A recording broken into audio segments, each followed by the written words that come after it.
Well, hello, folks. I'm back.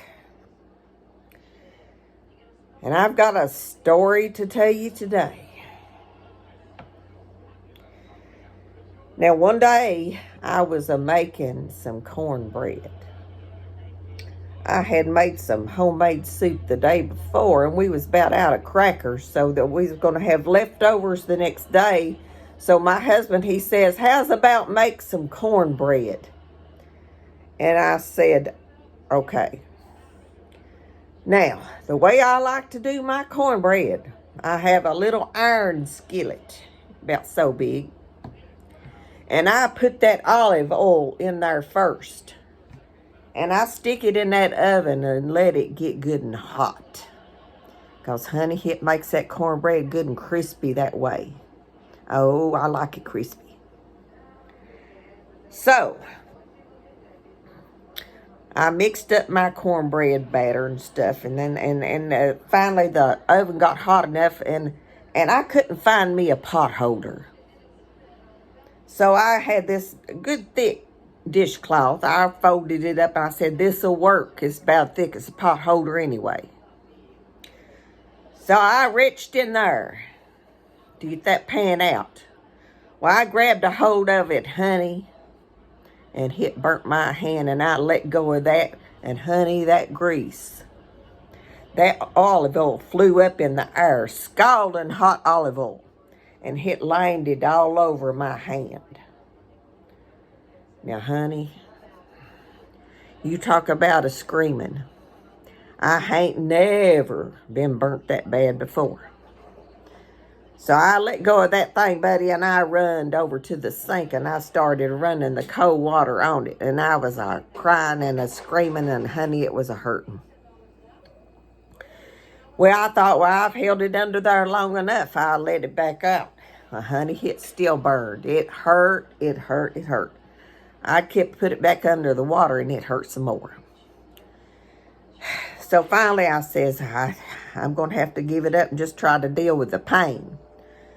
So now I didn't have no burn cream. So finally, now I did have an aloe plant. I put a little bit of that on my hand just for a little while. Now that helped temporarily. So I says, it was getting bad. It was starting to, the next morning it was starting to blister. Big old oozing blisters come up on it. Now I already had a appointment to see my doctor the next day. So I says, well, I just let him look at it while I'm there. Now, he says, I'll give you something for that. And he gives me this silver sulfadazidine whatever cream, okay, to put on it. So I says, okay. Well, I get home, and I unbandage it, and I proceed to read the instructions on the box. Now, folks, this is what it says. Now, I want you to listen. It says, apply a thick layer to entire bum area as needed. Apply a thick layer to entire bum area as needed. Now, folks, I didn't sit down in a pan of hot oil. I did not splash hot oil on my bum.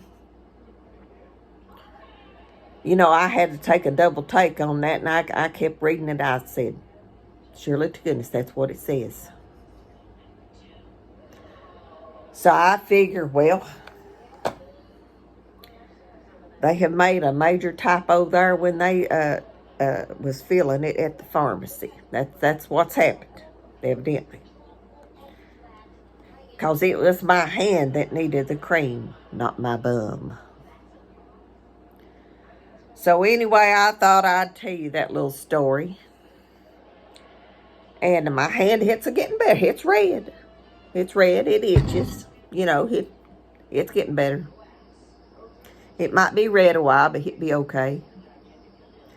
So that's all I got to talk to you about right now. So I'll see you all later, and y'all have a good day.